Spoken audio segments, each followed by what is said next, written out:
पढ़े थे basically, average profit method, super profit, capitalisation, इस तरह से बहुत सारे 4 मेथड थे। उन मेथड से भी गुडविल नहीं कैलकुलेट हो रही है और ना ही गुडविल के लिए साफ साफ वो पैसा लेके आ रहा है अलग से, ऐसा कुछ नहीं हो रहा है, कुछ अलग से नहीं ला रहा है, बल्कि क्या कर रहे हैं, जो वो कैपिटल ला रहे हैं या बाकी पार्टनर्स की कैपिटल के बेसिस पे उस गुडविल को प्रोपोर्शनेटली कैलकुलेट किया जा रहा है। अभी हम लोग कैसे करते हैं इसके बारे में हम लोग जब आगे करेंगे तो देखेंगे।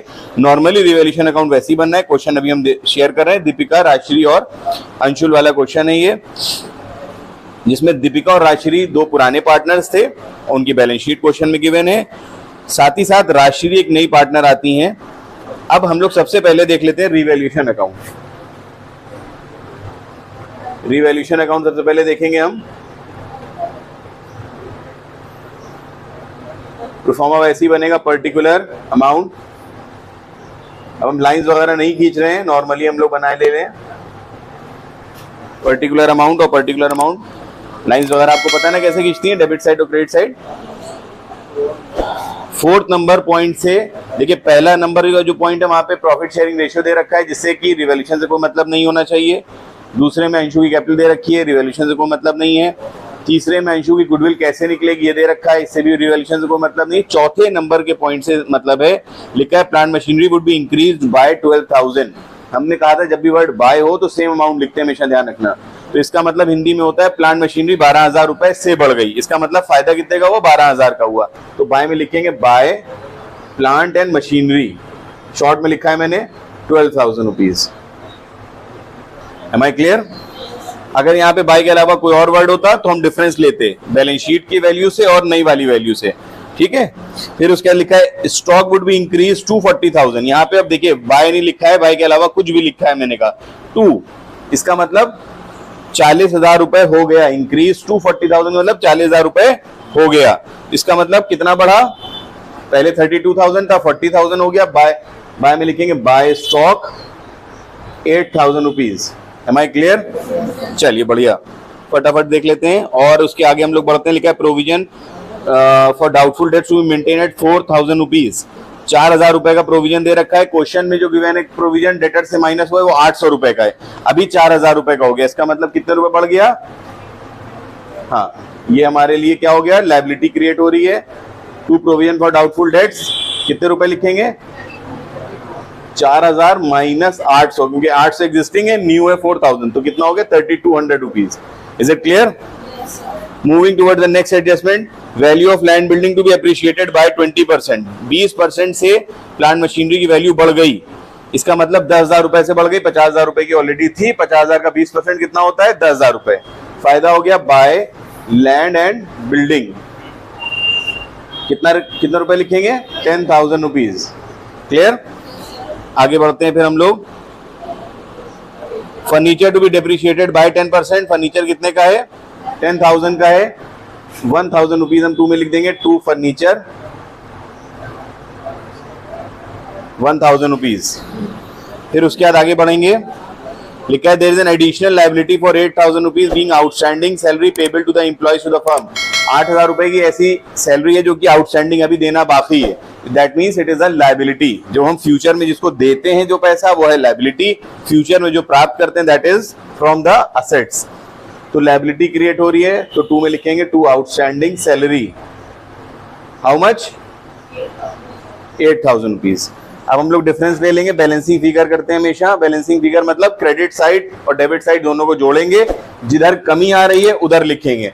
अभी अगर हम इसको जोड़ें तो इधर की तरफ ज्यादा आ रहा है, क्योंकि देखिए 12 और 8 20,000, 20,000 और 10 30,000, और यहाँ पे इतना नहीं है। इसका मतलब ये साइड है हमारी ज्यादा, तो यहाँ लिखेंगे 30,000 रुपीज।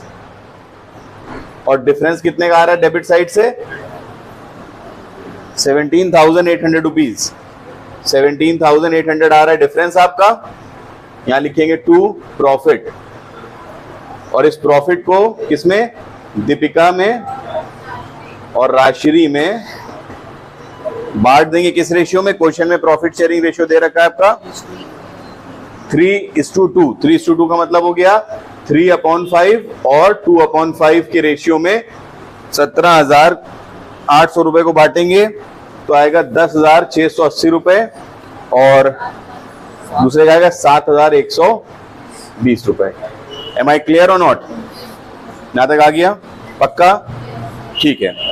अब रिवैल्यूएशन अकाउंट बहुत दिन से कर रहे हैं, काफी क्वेश्चंस करवा दिए हमने, और यहाँ पे एक बात हम फिर कह दें, क्वेश्चंस के लिए करने का सबसे अच्छा तरीका, अगर आपको परफेक्शन हासिल करना है खासकर अकाउंटिंग में और उन प्रैक्टिकल सब्जेक्ट्स में जिसमें कि न्यूमेरिकल पोर्शन आता है या सॉल्यूशंस आते हैं, तुम लोग भी ध्यान सुन लो, हमेशा उसका सबसे सिंपल तरीका है, अगर आपको परफेक्शन हासिल करना है, मैथमेटिक्स हो गया या अकाउंटेंसी हो गया, हम अभी अकाउंटेंसी की बात कर रहे हैं, ज्यादा से ज्यादा क्वेश्चंस लगाओ, जितने ज्यादा क्वेश्चंस लगाओ, गलत करो सही करो डजंट मैटर, हिम्मत मत हारो। होता क्या, बच्चे को जब आंसर नहीं आता है, मैच नहीं करता है, तो बच्चा कहता है हमें समझ में नहीं आ रहा है, उसको छोड़ दो कि आपका आंसर आ रहा है या नहीं आ रहा, उससे कोई लेना देना नहीं है, बस क्वेश्चन को सॉल्व करो, क्योंकि प्रैक्टिस बहुत इंपॉर्टेंट चीज है। ठीक है, मान लो मिसाल दें, हमें सारी चीजें आती हैं कि जो है, मान ली फॉर एग्जांपल खिचड़ी अगर हमें पकानी है तो उसके अंदर क्या क्या इंग्रेडिएंट्स पड़ेंगे और कितनी कितनी मिकदार में, कितनी कितनी क्वांटिटी में पड़ेंगे, हमें सब पता है। हमसे तुम पूछो, हम यूं ही ओरली बता दें कि चावल कैसे उबालना है, कितनी देर उबालना है, उसके अंदर दाल कब डालनी है, सब बता देंगे। लेकिन हमसे कह दो कि जाके पका दिए, खा नहीं पाओगे, नहीं मतलब मेरा हाथ फ्री नहीं है ना, हम उसके यूज टू नहीं है, हम किचन में नहीं जाते हैं तो कभी कभी अपना नॉर्मल पका लिया होगा, गए भी तो बहुत देर लगती है। ठीक है, जैसे मान ली रोटी पकाने का तो क्या होगा, पहले हमने आटा डाला, आटे को मिक्स किया, फिर वो धीरे से क्या होगा, आटा टाइट हो गया, फिर हल्का पानी और डाला, फिर धीरे से आटा पतला हो जाएगा, फिर और आटा डालेंगे ताकि बराबर, ऐसे ही होता रहेगा। तो 250 ग्राम में जो चीज बननी है वो 2.5 किलो में बनेगी फिर, है ना। तो इसलिए प्रैक्टिस अगर करते रहोगे, गलत करो सही करो, लेकिन अगर तुम पेन पकड़ के उसको कर रहे हो, सॉल्यूशन कर रहे हो, लिख रहे हो, तब तुम्हारा जो फ्लो है वो मेंटेन हो जाएगा। गलत सही डजंट मैटर, वो सब तो बात की बात है। अगर सही आता होता करना तो पढ़ने क्यों आते, मेरी जगह खड़े हो जाते अगर सही करना आता होता। तो ये हिम्मत मत हारो कि आंसर नहीं आ रहा है मेरा, गलत हो रहा है मेरा, हमसे तो आता ही नहीं, मेरे दोस्तों के आंसर आ जाते हैं। अलग अलग होती है हर बच्चे की ग्रास्पिंग पावर, आपकी अलग हो सकती है, आपके दोस्त की अलग हो सकती है, डजंट मैटर। इससे कोई मसला नहीं बनता है कि आपका दोस्त जल्दी क्वेश्चन सॉल्व कर लेता है, आप देर में करते हैं, इससे कोई मतलब नहीं। लाइफ ये सब चीजें नहीं डिमांड करती है। जब जिंदगी में आगे बढ़ोगे तो वहां पे सिर्फ एक बेसिक मकसद होता है कि तुम काम को कैसे कर रहे हो, दैट्स इट। कर पा रहे हो या नहीं कर पा रहे हो। रास्ते बहुत हो सकते हैं, अलग अलग हो सकते हैं, उन रास्तों में मत जाओ, लेकिन क्वेश्चंस को लगाओ, काम तो करो एटलीस्ट। ठीक है, ये ध्यान रखना, अकाउंट्स के लिए खासकर मैंने तुम लोगों को एक चीज दे दी है। ठीक, करते रहो क्वेश्चन। चलो तुम लोग अपना कर सकते हो। अब आता है, हम लोग कैपिटल अकाउंट पे आ जाएंगे। पर्टिकुलर, शॉर्ट में खाली लिख रहे हैं हम, डी मतलब दीपिका, आर मतलब राजश्री और ए मतलब अंशु, नया वाला पार्टनर। नाम ऐसा है, इसको अब मेल फीमेल कुछ भी समझ सकते हैं।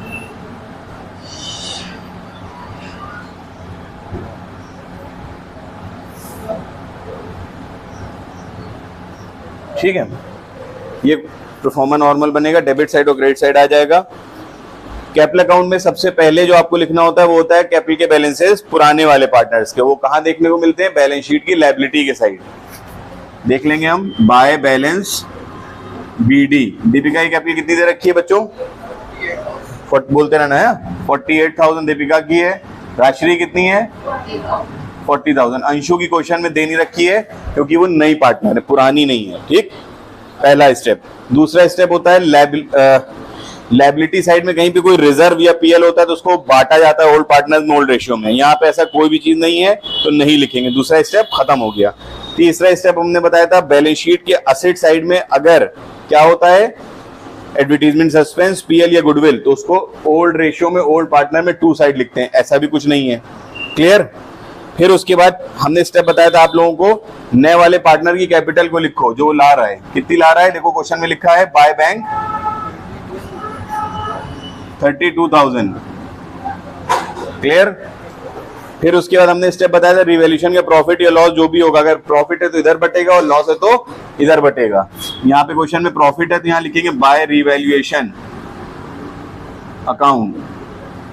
यहाँ कितना प्रॉफिट आया है, 10,680 और 7,120। कोई दिक्कत यहाँ तक आ गया। सिर्फ जो लिखा था वो उसको उतारा मैंने और कुछ नहीं किया। अब और कुछ है नहीं जो कैपिटल अकाउंट में लिखा जाए, सब चीजें कंप्लीट हो गई हैं सिवाय एक चीज के, वो है गुडविल। गुडविल पे आने से पहले मैं इसको यहां से मिटा देता हूं।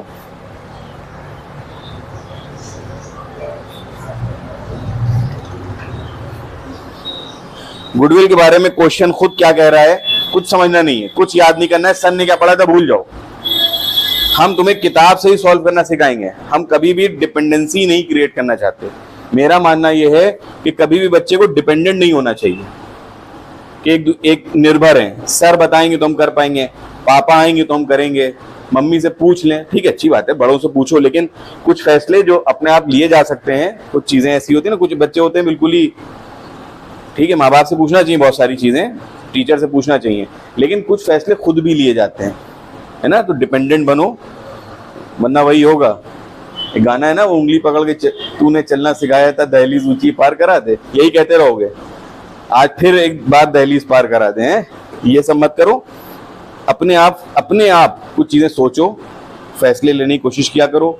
हम माँ बाप से भी ये बात कहते हैं, बच्चों को फैसले दिलाने की कोशिश करो, खुद फैसले लें, वो लोग चॉइस करें। जब बच्चा चॉइस करेगा, फैसले लेगा, तो वो डिपेंडेंट बनेगा और कामयाबी की तरफ बढ़ेगा, वरना वो उंगली पकड़ के चलता रहेगा, हमेशा रोएगा, एक बार फिर दहलीज पार करा दे। चलो खैर, इसमें क्वेश्चन में जो दे रखा है वही पढ़ेंगे और तुम्हें खुद समझना है क्या करना है। पॉइंट नंबर 3 क्या कहता है, Anshu is unable to bring any cash for his share of goodwill. बहुत अच्छी बात, गुडविल के लिए कोई कैश नहीं ला रहे हैं, तो हमने कहा था अगर गुडविल के लिए कैश ला रहे होते तो यहाँ लिखते हैं बाय प्रीमियम फॉर गुडविल। अगर गुडविल कैश में नहीं आ रही है तो क्या लिखते हैं, बाय न्यू पार्टनर का नाम, बाय अंशुज कैपिटल अकाउंट। बताया था हमने। देखिए वर्ड, हर वर्ड में एक मतलब है। यहां लिखा है Anshu is unable to bring any cash, अगर कैश ला रही होती तो यहां लिखते बाय कैश या by bank, sorry by premium for goodwill. अगर कैश ला रही होती, कैश नहीं ला रही हैं तो उसका नाम लिख दिया। क्लियर, पहला पॉइंट हो गया क्लियर। चलिए दूसरा में आगे बढ़ते हैं हम लोग। पार्टनर्स अब क्या कह रहे हैं, देयरफॉर, इसलिए decide to calculate goodwill on the basis of Anshu share, Anshu के शेयर के हिसाब से और उनके प्रॉफिट और मतलब जो उनका प्रॉफिट का शेयर है उसके हिसाब से और उनकी कैपिटल के हिसाब से हमने अंदाजा लगाया कि गुडविल कितनी होगी। हम इसको एक छोटी सी एक एग्जांपल दे दें, वो क्लियर हो जाएगी बात। एक लड़का हमारे सामने आता है, चला आ रहा है सामने से, बड़े अच्छे कपड़े पहने हुए, एकदम हाई फाई टिंच, बाल वाल में जेल वेल लगा हुआ है, नेक चमकदार चश्मा, पॉलिश शूज, नई गाड़ी एकदम स्टाइल से। एक आदमी ने दरवाजा यूं खोला, वो उतरा, सामने वाले देखने वाले क्या कहेंगे, क्या कहोगे तुम लोग, क्या कहोगे, बताओ तुम बताओ। ऐसा लड़का तुम्हारे सामने उतर, क्या कहोगे, ज्यादा पैसा आ गया, बड़े अमीर आदमी है ना। तो किसी इंसान को देख के हम उसकी हैसियत का अंदाजा लगा लेते हैं ना, ये बहुत ही कॉमन टेंडेंसी है इंसान की। हम लोग कपड़े देख के, उसका लाइफस्टाइल देख के, उसकी शख्सियत का, उसकी पर्सनैलिटी का अंदाजा लगा लेते हैं, जो कि सही नहीं होता है, अक्सर सही नहीं होता। ठीक है, वो कहा जाता है ना कि जो लोग बड़े हैं वो बड़े रहते हैं, वो बात और है, खामोश खड़े रहते हैं, मगर जो लोग बड़े हैं वो बड़े रहते हैं। तो जरूरी नहीं है कि जो इंसान बहुत शो ऑफ कर रहा है, बहुत दिखावा कर रहा है, वो बड़ा हो। तो एक इंसान को देख के हमने अंदाजा लगाया, जैसे यहाँ पे हमने अंशु को देख के अंदाजा लगाया कि अंशु की कैपिटल कितनी है, 32,000, और उसका जो शेयर है वो कितना है बच्चों, 2/10। उनका शेयर कितना है, 2/10, मतलब 10 हिस्से हैं फर्म के, जिसमें 2 हिस्से हैं किसके, अंशु के। अब इसको टेक्निकल, वही एग्जांपल टेक्निकल कर दें। हमने कहा ये बड़े बहुत अमीर घर की औलाद है, ठीक, इसके घर में पूरी जो इसकी प्रॉपर्टी, उसमें 10 हिस्से में से सिर्फ इस लड़के के जो भी तैयार होके आया था, इसके 2 हिस्से हैं, खाली 2, और 2 हिस्सों की कीमत दे रखी है, कितनी है, 32,000। इसके हिसाब से हमने इसका अंदाजा लगाया, प्रोपोर्शनेट किया हमने कि अगर 2 हिस्सों का मतलब हुआ 32,000, तो पूरे 10 हिस्से कितने के होंगे, इसकी प्रॉपर्टी का अंदाजा लगा लिया हमने। क्रॉस मल्टीप्लाई करते हैं, इंटू 10/2, अंदाजा लगाया तो कितना निकला, 1,60,000। हमने उसके कपड़े लत्ते, उसकी लाइफस्टाइल देख के अंदाजा लगा लिया कि इस आदमी की जो वर्थ होगी वो कितनी होगी, 1,60,000। अंशु के 2 हिस्से हैं, फर्म के 10 हिस्से। ये बात क्लियर है ना। Denominator represents the total value, total firms value, और ऊपर का मतलब होता है न्यूमरेटर का, उस पर्टिकुलर पार्टनर की बात।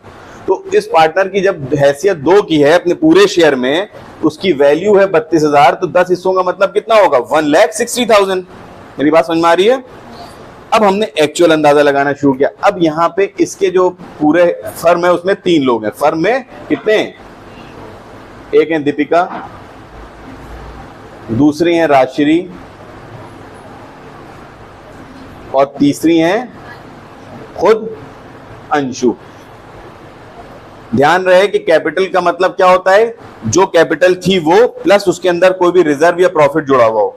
लिख के दे रहे हैं हम। कैपिटल का मतलब क्या बनेगा? जो कैपिटल का बैलेंस है वो plus reserve plus profit minus loss. ठीक है? तो देखो दीपिका की कैपिटल कितनी है क्वेश्चन में वहां दे रखी है 48,000 प्लस उनका प्रॉफिट कितना है 10,680 रुपए। राजश्री की कैपिटल कितनी है 40,000 और 7,120 रुपए राजश्री का हो गया। कुल मिला के कितना हुआ 58,680। इनका कितना हुआ 47,120 और अंशु का खुद का दे ही रखा था 32,000। अब जोड़ो जरा कितने का हुआ, ये जोड़ो जरा।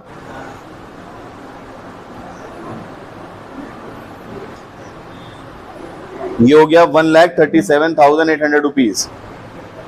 एक्चुअल कितना निकला? जो हमने एक्चुअल नापा, मतलब उस लड़के की जो हैसियत वो दिख रही थी वो तो छोड़ दी हमने उसका असलियत में देखा, बैंक बैलेंस, घर जाके देखा बैंक बैलेंस क्या, उसके घर के पता लगा गाड़ी भी उधार की थी, जूते उसी दिन खरीद के लाया था बेचारा मांग के, वो भी क्रेडिट से शॉपिंग करी थी उसने, ऐसा कुछ देखा हमने। तो यहाँ पे भी हमने यही देखा कि दीपिका की हमने एक्चुअल कैपिटल देखी, राजश्री की हमने एक्चुअल कैपिटल देखी, अंशु की हमने एक्चुअल कैपिटल देखी, तीनों की एक्चुअल कैपिटल आई 1,37,800 और हमने प्रपोर्शनेट जो देखी वो कितनी थी 1,60,000। इसका मतलब हमने उस लड़के को कितना ज्यादा नाप लिया उसके कपड़ों और उसकी मदद से। तो यही होती है क्या गुडविल। हमने उसके बारे में जो सुना, उसके बारे में जो देखा, उसमें जो हमने ज्यादा पाया वो उसकी क्या कहलाती है गुडविल। तो प्रपोर्शनेट माइनस एक्चुअल करेंगे तो कितना आएगा 1,60,000 माइनस 1,37,800 बराबर 22,200 रुपीज। फर्म की क्या हो गई गुडविल। फर्म की क्या हुई है गुडविल। इसमें से हम लोग क्या करेंगे दीपिका का शेयर निकाल लेंगे, सॉरी अंशु का शेयर निकाल लेंगे।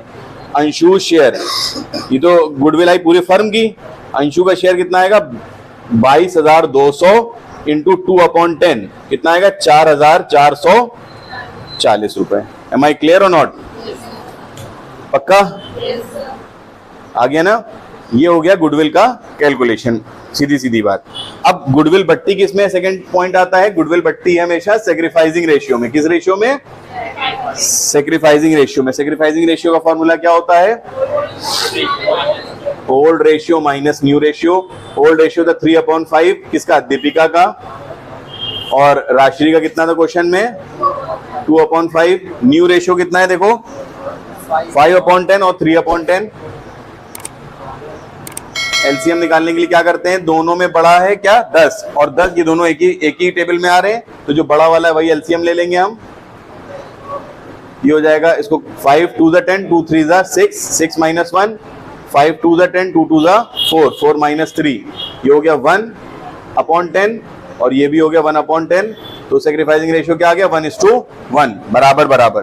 तो यहाँ गुडविल को हम क्या करेंगे? हम 4,440 रुपए को 1:1 में हम बांट देंगे। 2,220 अंशु को दे दीपिका को दे देंगे और 2,220 राजश्री को दे देंगे। उसके बाद हम लोग बैलेंस कर लेंगे। टू बैलेंस CD कितना आ गया बताओ 60,000। कितना है बैलेंस? राजश्री का बताओ 49,340 और इनका 32,000 रुपए हो गया। आखिरी में हम लोग टोटल करेंगे दोनों तरफ।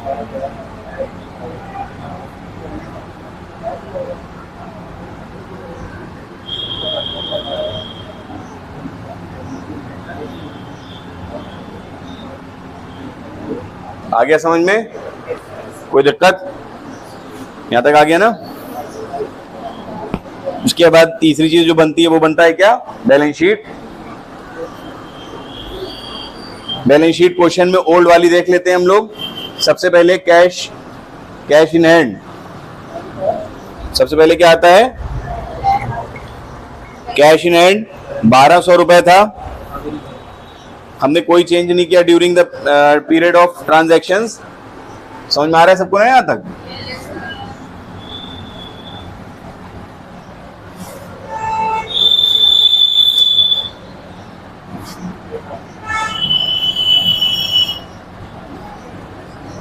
Liabilities amount,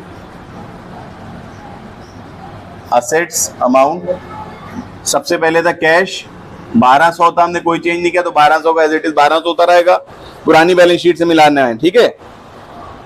cash at bank पहले था 2800 रुपए, फिर उसके अंदर क्या क्या हुआ है? 32,000 रुपीज कैपिटल के आए हैं, और बैंक ओवरड्राफ्ट उसमें से माइनस हो जाएगा। बैंक ओवरड्राफ्ट क्वेश्चन में दे रखा है, देखो वो उसमें से माइनस हो जाएगा और नए वाले पार्टनर की कैपिटल को जोड़ देंगे उसमें, तो बैंक आ जाएगा तुम्हारा कितना? हाँ 28,800 रुपीज। नेक्स्ट दे रखा है आपका स्टॉक, क्वेश्चन में दे रखा था stock has been increase to 40,000, 40,000 हो गया तो देखो नए वाले में 40,000 पूरी लिख देंगे। प्रीपेड इंश्योरेंस क्वेश्चन में गिवन है, पहले भी 1,000 था, कोई चेंज नहीं आया तो वो अभी भी 1,000 रहेगा, ठीक है। फिर उसके बाद हम लोग आगे बढ़ते हैं। डेटर्स हैं 28,800 रुपए के,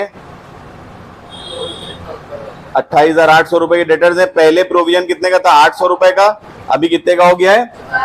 4,000 रुपए का हो गया है, तो ये हो गया 24,800 रुपए के डेटर्स हो गया ओरिजिनली। प्लांट मशीनरी पहले कितने की थी? 50,000 की थी, 10,000 रुपए बढ़ गई थी, 20% बढ़ गई, कितनी हो गई? 50,000 रुपए, नहीं 60,000, सॉरी 50,000 तो थी, 60,000 हो गई ना, सॉरी गलत कर गए हम, ऊपर नीचे हो गया। 48,000 की थी, बढ़ गई थी उसके बाद, तो 60,000 ही रहेगा। और उसके बाद लैंड बिल्डिंग 50,000 की थी, ये यहाँ पे हुआ था ना, 20% बढ़ना था, ये हो गया 60,000 रुपए, 60,000। फिर उसके बाद फर्नीचर आ गया, फर्नीचर कितना था? 10,000 था, 1,000 घट गया तो 9,000 रुपए हो गया। और फिर अंशु की जो कैपिटल थी, जो वो गुडविल नहीं लाया था, याद है भी लिखाई थी 4,440 रुपए, उधर देखिए निकली है, ठीक है, वो यहाँ पे लिखेंगे अंशुज कैपिटल, वहां पे लिखा था बैलेंस शीट, कैपिटल अकाउंट में लिखा था अंशुज कैपिटल, वो यहाँ बैलेंस शीट के एसेट साइड में आएगा 4,440 रुपए। फिर आते हैं लायबिलिटी साइड में, सन्ड्री क्रेडिटर में कोई चेंज नहीं आया है तो यहाँ पे sundry creditor as it is लिख देंगे।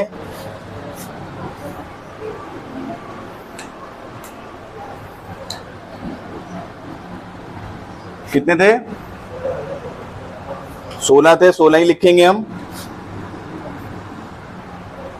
पब्लिक डिपॉजिट्स कोई चेंज नहीं आया है, सेम लिख देंगे 61,000।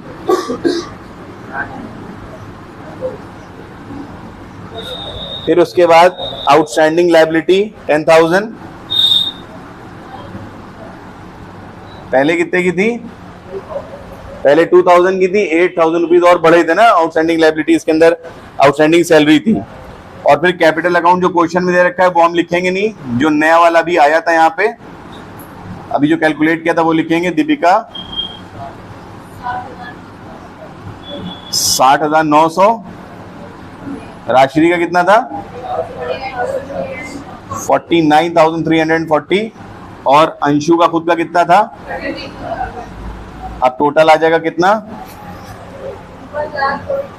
2,29,240। इज इट क्लियर और नॉट? आ गया? बस ये है पूरा हिडन गुडविल का क्वेश्चन।